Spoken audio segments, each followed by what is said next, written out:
Chers frères et sœurs, bonjour et bienvenue dans votre émission de prière. On a encore aujourd'hui la grâce d'avoir comme invité le pasteur Grégory Toussaint. Merci pasteur d'être avec nous. Merci. Et de nous encourager par rapport aux offrandes parce que nous aimons le Seigneur. Nous aimons le Seigneur ici à EMCI, mais on croit aussi que vous aimez le Seigneur. Et c'est vrai que Jésus a dit, il n'y a pas de plus grand amour que de donner sa vie pour ses amis, pour ceux qu'on aime. Et nous, on aimerait pouvoir donner notre vie au Seigneur, nous l'avons fait, mais on a entendu hier qu'une partie de notre vie, c'est bien cet argent que Dieu nous donne, alors que nous travaillons de tout notre cœur, nous investissons notre temps, notre intelligence, tout ce que nous sommes en fait, pour obtenir peut-être un salaire physique. On veut donner de ce salaire à Dieu, et plus que ce salaire, on veut donner de notre cœur à Dieu. Gloire à Jésus-Christ. Et il y a quelques jours, on était ensemble certainement avec vous, dans un live, le premier live de prière inspiré avec le pasteur Grégory justement. Beaucoup de gens étaient touchés par la présence du Saint-Esprit. Ici, c'était tellement fort. Il y avait l'équipe d'intercession qui était dans les studios et qui était touchée par la présence de Dieu. Je vous avoue, la présence de Dieu est restée pendant un long moment et certainement elle est là encore avec nous, fortement. Plusieurs ont été touchés. Une personne m'a écrit, une amie, pour me dire que du début à la fin de ce live, elle n'a cessé de pleurer sans comprendre pourquoi. Wow. C'est la présence du Saint-Esprit. Wow. Gloire à Dieu. Et on a, comme je vous l'ai dit hier, beaucoup de témoignages. Quelqu'un dit au cours du live de prière inspirée du 20 juin 2019, j'ai été miraculeusement guéri d'une tendinite à l'épaule droite qui m'avait cloué à la maison pendant 2 semaines. Gloire à Dieu. Ça, c'est Franck de Luxembourg qui écrit. Quelqu'un d'autre, Ginette de Belgique, elle dit « Avant l'appel pour rejoindre les 8000 partenaires, j'ai senti la gloire de Dieu remplir mon salon et j'ai commencé à pleurer. Et j'ai vu comment EMCI m'a porté pendant les moments où mon mari m'a quitté pour une autre avec 3 enfants. Et les émissions, prière inspirée, vie de foi, pasteur j'ai une question, etc. Le Saint-Esprit a commencé à me montrer toutes ces émissions en images, alors je ne pouvais pas résister. Et Dieu m'a donné et donne avec foi pour montrer à Dieu que rien ne me séparera de son amour, d'accord. Et donc elle a décidé de donner avec foi, touchée par l'amour du Seigneur. Il y a ces moments où le Saint-Esprit descend sur nous et nous fait réaliser, il rappelle à notre âme, à notre cœur tout ce qu'il a fait pour nous, combien il est bon et combien il nous a soutenus. Et cette sœur a pu être encouragée par le Saint-Esprit. Gloire à Dieu. Une autre personne écrit, le Seigneur m'a rappelé à travers le pasteur Grégory que je dois me lever tous les jours à 3 heures pour prier. Il y a quelque temps que je n'arrivais plus à le faire. Et alors je me posais des questions et ce rappel m'encourage et me fortifie. Une autre personne pour terminer, avant de laisser la place à une exhortation qui, je crois, va vous encourager. Donner, c'est conquérir. Une exhortation, un témoignage. Merci, je n'avais jamais cru que le Saint-Esprit avait une langue. Bon, la personne parle du baptême du Saint-Esprit ici. Aujourd'hui, je suis heureuse parce que pour la première fois, j'écoutais donc l'émission, j'ai commencé à pleurer, mon nez coulait, ma bouche bavait, je tremblais. J'ai aussi vu une croix et avec les pieds, les clous et le sang, et j'ai vu un homme de dos habillé en blanc et continue à raconter un peu ce qu'elle a expérimenté avec Dieu, une expérience particulière et forte. Oui, le Saint-Esprit était présent et le Saint-Esprit est encore là aujourd'hui et pendant cette semaine pour vous faire du bien parce que Dieu vous aime. Il est tellement bon, il est tellement merveilleux. Et on veut répondre à son amour par notre amour, par notre vie, par tout ce qu'on est. Et aujourd'hui, être encouragé par ton ministère, pasteur, par rapport à cette conquête. C'est vrai que donner, c'est conquérir. Wow. Donner, c'est conquérir. Donc, on a parlé la dernière fois, évidemment, que donner, c'est adorer. Maintenant, nous allons regarder un autre aspect. Donner, c'est conquérir. La Bible nous présente... nous dit que les offrandes que nous présentons à Dieu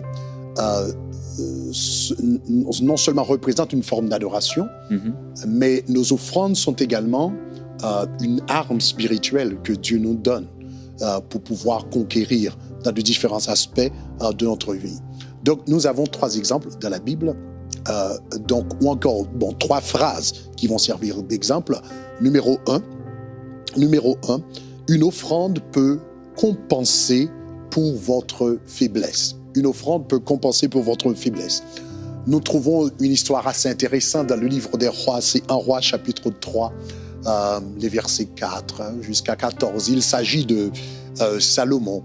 Donc David et David est mort et Salomon est parvenu à la royauté. Maintenant, quand il est parvenu à la royauté, donc il se rend compte qu'il a plusieurs problèmes. Donc il fait face à plusieurs problèmes.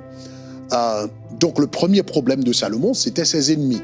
Donc il y avait un certain Chiméi en Israël. C'était un dissident politique qui n'avait aucun respect pour David, qui n'avait aucun respect pour la loyauté. D'ailleurs, une fois, pendant que David était sur ses chevaux, il a pris un malin plaisir à lui tirer des pierres. Donc, il n'avait aucun respect pour la loyauté, aucun respect pour David ou Salomon. Donc, il y avait Chiméi qui était à Jérusalem, donc ça posait un problème.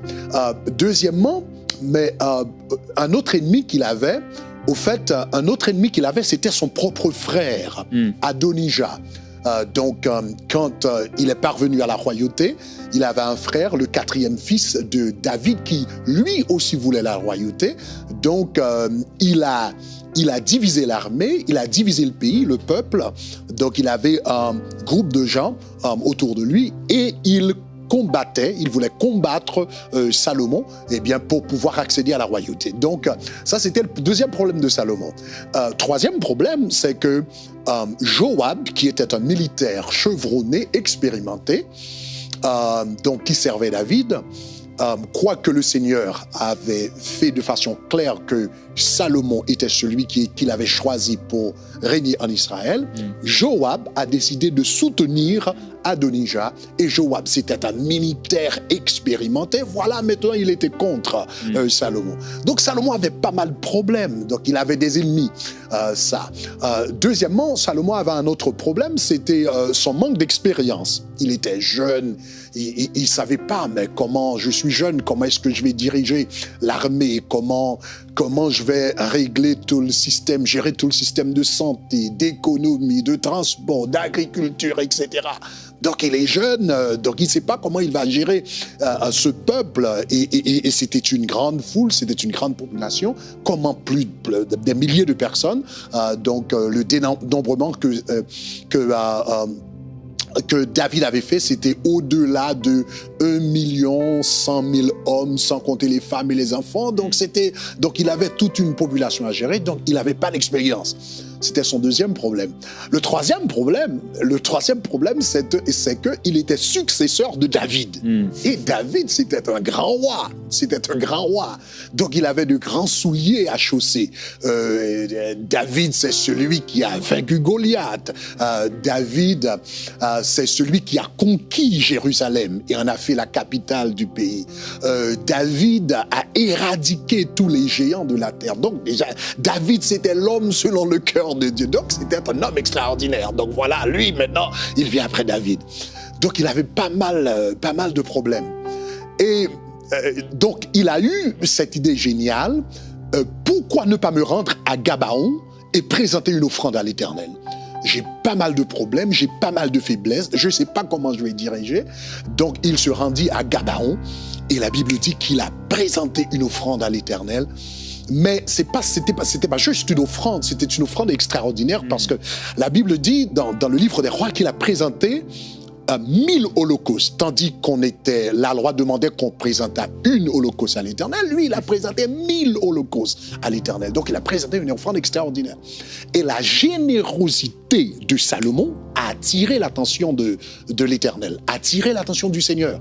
Donc, cette nuit même, le Seigneur est venu à Salomon et lui a dit, il lui a donné carte blanche. Salomon, dis-moi, après cette offrande que tu as présentée, comme on dit en anglais, you got my attention, tu as mon attention. Donc, dis-moi, que veux-tu? Demande-moi ce que tu veux, je te le donnerai. Et Salomon dit, Seigneur, mon Père, tu as été bienveillant envers mon père à cause de sa droiture et sa fidélité, et tu as conservé ta bienveillance envers lui en me faisant asseoir au trône. Donc tu as élevé comme un grand roi et maintenant je succède mon père. Donc je suis jeune, Seigneur, je suis jeune, j'ai pas d'expérience, je sais pas comment diriger ce peuple. Donc accorde-moi un cœur intelligent pour que je puisse discerner le bien du mal. Et le Seigneur lui a dit, Salomon, tu n'as pas demandé de l'argent, tu n'as pas demandé de la gloire, tu n'as pas demandé de la longévité, une longue vie ou la victoire sur tes adversaires. Tu as demandé de la sagesse, un cœur qui écoute. Et le Seigneur dit, eh bien, je vais t'accorder, premièrement, je vais t'accorder ce que tu as demandé. Je te donnerai l'intelligence et la sagesse afin qu'il n'y ait personne avant toi ou après toi. Il n'y aura personne comme toi, avant toi et après toi. Et deuxièmement, je t'accorderai également ce que tu n'as pas demandé.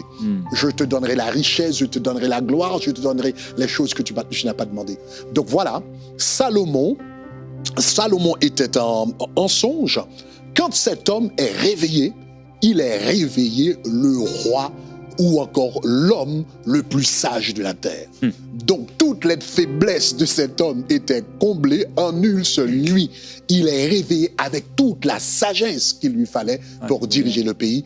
Mais tout a commencé quand il a pris la décision de présenter une offrande à l'Éternel à Gabaon. Amen. Donc je pense que c'est un bon moment de prier pour ceux qui ont peut-être des faiblesses personnelles dans leur vie.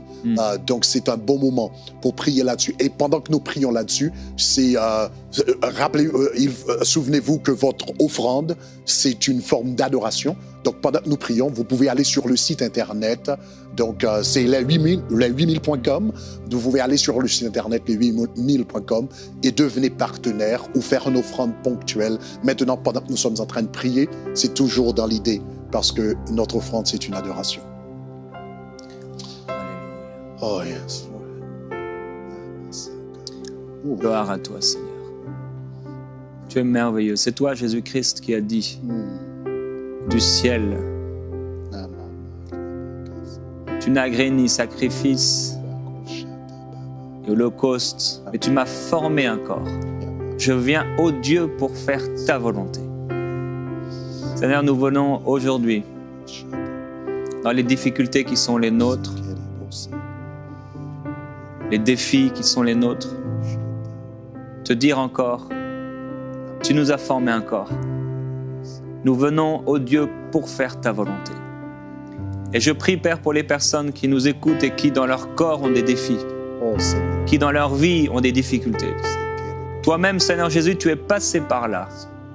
Autour de toi, toutes sortes de défis, toutes sortes de difficultés, toutes sortes de circonstances. Et ta parole déclare même que tu as connu dans ton corps la souffrance, la persécution, le fouet, la moquerie, les coups de poing, les gifles, les clous. Tu as porté, Seigneur Jésus-Christ, à notre place la condamnation. Ton sang nous a libérés et nous a purifiés. C'est pourquoi je prie, Père, que le sang de Christ encore aujourd'hui libère quelqu'un. Libère quelqu'un dans son corps, libère quelqu'un dans ses situations, dans ses défis, dans ses circonstances difficiles. Merci pour le sang de Christ qui parle plus fort que le sang d'Abel, qui pourtant parlait depuis la terre, le sol, et que tu as entendu. Seigneur, nous voulons offrir nos corps, nos vies, mais aussi cet argent que tu mets dans nos mains. Père, je prie pour les partenaires, ceux qui ont rejoint cette vision. Je les bénis en ton nom. Je prie, Père, qu'ils puissent, oui, comme Salomon qui a donné une offrande exceptionnelle, recevoir sagesse, intelligence. Et tu dis et tu promets, Jésus-Christ, que lorsque nous mettons en priorité ton royaume, tu nous donnes au-delà, en abondance, pour toute bonne œuvre. Tu pourvois nos besoins et en abondance encore. Tu es bon, Seigneur Jésus-Christ. Là où vous vous trouvez, recevez votre miracle, recevez votre guérison. Alléluia. Mettez votre foi en action maintenant, par des paroles, des déclarations, des confessions de foi par rapport à vos situations. Alléluia. Oh, Jésus. Merci, Seigneur. Nous te glorifions, Seigneur. Merci, Seigneur. Alléluia. Donc, nous parlons de donner, c'est conquérir. Donc, Salomon a conquis donc ses faiblesses personnelles par une offrande. il y a également un autre exemple de conquête par une offrande. C'est l'exemple d'Anne. Donc, il avait un problème de santé, un handicap. Elle était stérile. Donc, la Bible raconte l'histoire. C'est dans 1 Samuel, chapitre 1er et 2. Donc, Anne, donc il y avait un homme qui s'appelait Elkana, qui avait 2 femmes, Anne et Pénina. Pénina avait des enfants, tandis que Anne ne pouvait pas enfanter. Donc, chaque année, il allait à Silo pour adorer le Seigneur. Et après avoir présenté les sacrifices, il donnait une portion à Pénina et à ses fils et ses filles, mais une double portion à Anne, parce qu'il avait beaucoup de considération pour elle, parce qu'elle était stérile. Donc, une année après avoir donné une double portion à Anne, donc Pénina a été fâchée, Pénina l'a vexée, Pénina l'a provoquée, l'a humiliée. Et Anne n'en pouvait plus. Donc, elle est allée dans le temple et elle a passé du temps à prier, à parler au Seigneur. Et à un moment donné, elle a fait quelque chose qu'elle n'avait jamais fait auparavant. Pendant les années précédentes, elle avait prié. Ça fait longtemps, parce que la Bible dit, chaque année, la même chose se répétait. Donc nous savons que pendant plusieurs années, elle allait à Silo, elle priait, et les mêmes choses se répétaient. Mais cette année-là, elle a fait quelque chose de spécial. Elle fit un vœu à l'Éternel, elle fit une promesse à l'Éternel. De la même manière que beaucoup d'entre vous, donc en devenant partenaires, donc vous faites une promesse à l'Éternel, donc pour soutenir ce ministère, etc. Soutenir les projets que nous avons à venir. Donc, elle a fait une promesse à l'Éternel. Elle a dit, Seigneur, si tu m'accordes un enfant, je m'engage à le consacrer à toi tous les jours de sa vie. Et c'est cette année-là, quand elle a fait cette promesse, le sacrificateur l'a regardée. Dans un premier temps, Élie pensait qu'elle était ivre. Et Élie a dit, femme, donc, combien de temps passeras-tu dans cet état ? Donc, fais passer ton ivresse ailleurs. Et elle a dit, non, mon Seigneur, je ne suis pas ivre. Je suis une femme qui est dans la peine et dans la douleur. Donc je viens partager ma peine avec le Seigneur, ma douleur, déverser ma peine devant Dieu. Et Élie l'a regardée et l'a donné une parole prophétique, de la même manière que je suis en train de parler avec vous. De la même manière que dans cette émission Prière inspirée, de temps en temps, nous prononçons des paroles prophétiques sur votre vie. Et ces paroles sont porteuses de vie, car Jésus dit, les paroles que je vous ai dites sont esprit de vie et vie. Donc, elle a prononcé une parole sur Anne, qui était porteuse de vie. Il a dit que le Seigneur t'accorde ce que tu lui as demandé. Et cette nuit-là, elle est allée voir son mari. Elle a passé du temps avec son mari et elle a conçu. Cette nuit-là, elle était devenue enceinte.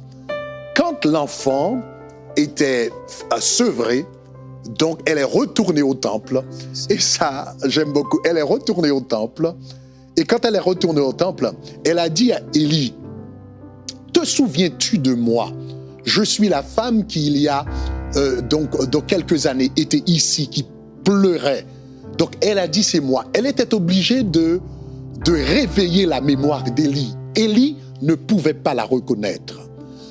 Et ce matin, pendant que je priais, j'ai entendu dans mon esprit que le Seigneur va bénir certains d'entre vous d'une manière telle que les gens autour de vous ne vont pas pouvoir vous reconnaître. Amen.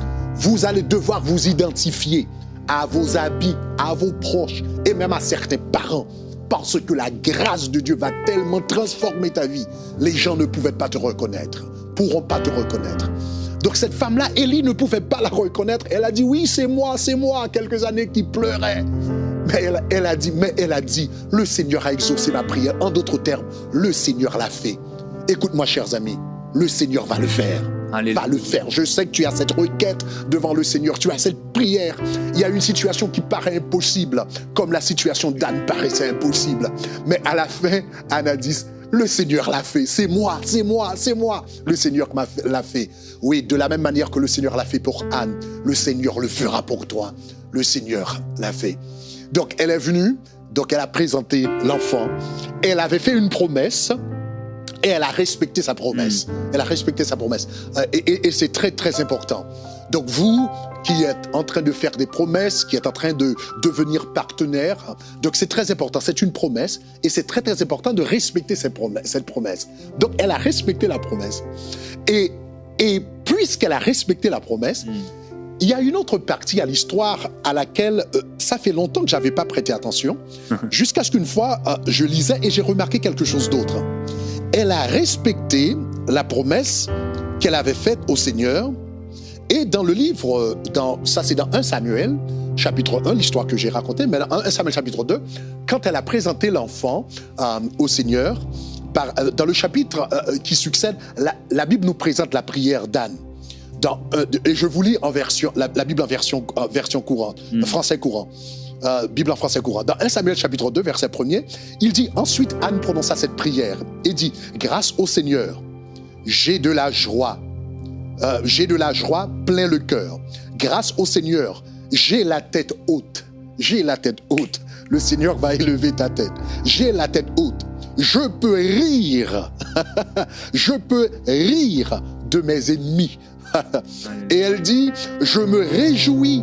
Et elle dit, Dieu m'a secouru. Ça, ce sont les versets 1er et 2. Et le verset que j'aime, c'est le verset 5. Le verset 5, dans sa prière, elle a dit, ceux qui étaient rassasiés cherchent un gagne-pain, mais ceux qui étaient affamés n'ont plus de besoin de travailler. Et elle a dit, la femme stérile met au monde 7 enfants. Donc j'ai compris que non seulement elle avait fait la promesse au Seigneur, si tu me donnes un enfant, je m'engage à le consacrer à toi. Elle a fait la promesse, elle a respecté la promesse. Quand elle a donné Samuel au Seigneur, elle a reçu un premier fils. Elle a reçu un deuxième, un troisième, un quatrième, un cinquième, un sixième. Quand elle est arrivée au 7e, elle est obligée de dire « Seigneur, c'en est assez ». Cette femme qui n'avait pas d'enfant, elle dit la stérile a mis au monde 7 enfants. 7 enfants. Donc pendant cette campagne de dons, vous enrôlez. Vous devenez des partenaires. C'est très, très important de respecter la promesse que tu as faite au Seigneur parce que les bénédictions, les vraies bénédictions que Dieu veut te donner viendront par après. Et dans l'autre partie du texte, elle dit mais celle qui avait beaucoup perd sa fécondité. Donc cela veut dire, si je comprends bien, Pénina, qui humiliait la servante de Dieu, était devenue stérile parce qu'elle humiliait la servante de Dieu. Donc, chers amis, mais comment est-ce qu'elle a brisé le joug de la stérilité dans sa vie?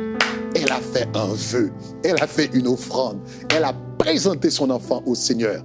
Et à travers cette offrande, le Seigneur a brisé le joug de la stérilité. Oh, alléluia. Gloire à Dieu. Dieu est bon et il multiplie.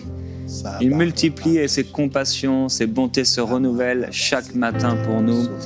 Et j'ai reçu deux paroles. Il y a une personne, vous êtes une femme et vous êtes esthéticienne. Et vous vous inquiétez. Et Seigneur vous dit un peu comme il a dit à Marc, mais pourquoi tu t'inquiètes pour peu de choses, pour si peu de choses? Et le Seigneur vous dit que comme vous prenez soin des autres, vous prenez soin de leur visage, peut-être de leurs ongles, et vous en prenez si soin, vous voulez qu'elles soient heureuses, etc., à cause de votre travail. Mais Dieu dit, mais à combien plus forte raison je vais prendre soin de toi? Alors là, vous êtes touché par le Saint-Esprit et son amour vous couvre maintenant en ce moment parce qu'il vous aime. Et il vous dit, ne t'inquiète pas. Et il y a aussi une fleuriste, vous êtes là également et dans la même situation d'inquiétude, vous avez parlé, vous avez eu des propos et je sens même dans mon cœur des propos insensés. Et le Seigneur, au lieu de vous condamner, il est là en vous disant, en vous rappelant que comme vous choisissez des fleurs qui sont belles et comme vous êtes déçus lorsqu'on vous donne des fleurs qui sont d'une mauvaise qualité et que vous voulez que les personnes qui voulez vendre puissent les reprendre. De la même façon, le Seigneur vous dit que ces propos insensés sont comme ces fleurs qui sont fanées de mauvaise qualité. Mais il dit qu'à la place de ces fleurs fanées et insensées, il vous donne des fleurs de qualité. Et il va vous fleurir et faire fleurir à nouveau dans votre cœur joie, sagesse, bonté, un esprit de louange au lieu d'un esprit abattu, parce que vous n'avez pas à vous inquiéter. Alléluia, c'est la parole de Dieu pour vous. Merci Seigneur Jésus-Christ. Merci Seigneur pour ton amour. Merci pour ta bonté. Merci pour ta grandeur. Merci, tu es merveilleux. Alléluia, gloire à toi. Et Père, je veux prier particulièrement pour les personnes, alors qu'on est dans cette campagne des 8000 partenaires mensuels, mais je veux prier pour les personnes qui sont particulièrement en Afrique et qui veulent soutenir ponctuellement. On a entendu parler de cette offrande exceptionnelle, 1000 holocaustes, alors qu'il aurait suffi d'un seul. On aurait imaginé, mais c'est 1000. Ça a dû prendre tellement de temps, tellement de force, tellement de vigueur, tellement de persévérance, tellement d'amour, au point où tu es descendu. Alléluia. Et tu as élevé comme l'esprit de Salomon dans un songe. Tu es merveilleux. Et Père, je prie que de la même façon, les personnes qui ont eu à cœur de donner plus que jamais auparavant, peut-être 1000 fois ce qu'elles donnent d'habitude, soient abondamment bénies. Tu dis dans ta parole que celui qui sème peu moissonnera peu, mais que celui qui sème avec abondance récoltera avec abondance. Seigneur, tu n'es pas un menteur et tu n'es pas un voleur, mais tu es derrière ta parole pour l'accomplir. Alors nous parlons, Seigneur, en tant que serviteurs de Dieu, dans la vie de ceux qui donnent avec abondance. Merci parce que l'abondance leur sera retournée. Et celui même qui jette du pain à la surface de l'eau, Seigneur, le retrouvera. Mais plus que, Seigneur, de jeter du pain, Seigneur, aujourd'hui nous offrons, nous apportons ce que tu mets dans nos cœurs, ces offrandes exceptionnelles, et tu nous donnes en abondance, avec gloire, en Jésus-Christ. Alléluia. Oui, nous vous bénissons au nom de Jésus-Christ. Alléluia, alors que le Saint-Esprit met dans le cœur de plusieurs personnes de faire des offrandes, certains appellent ça des offrandes violentes, j'appellerais ça une offrande généreuse. Que Dieu vous bénisse, bien sûr, il le fera. Vous êtes bénis de toute bénédiction et nous croyons que oui, donner, c'est conquérir. Il y a des conquêtes qui se font par des offrandes et qui ne peuvent se faire que par des offrandes. Et je me souviens, il y a quelques années, quand nous avions seulement avec Annabelle 3 ans de mariage et que Dieu nous a encouragé à faire une offrande que nous n'avions jamais faite. C'était une somme importante, mais on a dit, Seigneur, on va le faire. On a mis 2 ans à faire cette offrande. C'était important pour nous de pouvoir le faire. Et je crois que certains d'entre vous allez peut-être même mettre un peu de temps, mais à la fin, il y a une bénédiction qui est rattachée. Merci, pasteur, encore pour ces révélations. C'est vraiment bon. Et je sais qu'il y a 3 émissions qui viennent et ça va être très, très bon, je le sais. Alors, on vous bénit au nom de Jésus-Christ. Frères et sœurs, on va se retrouver demain dans Prière Inspirée. Je vous encourage à aller sur les8000.com. Et si vous êtes en Afrique, sachez que vous pouvez donner par EcoBank. L'émission Prière Inspirée est un véritable ministère de prière qui rejoint chaque jour des dizaines de milliers de personnes partout dans le monde. Les gens sont délivrés, guéris, sauvés et transformés par la puissance de Dieu. Oui, la prière fervente du juste a une grande efficacité.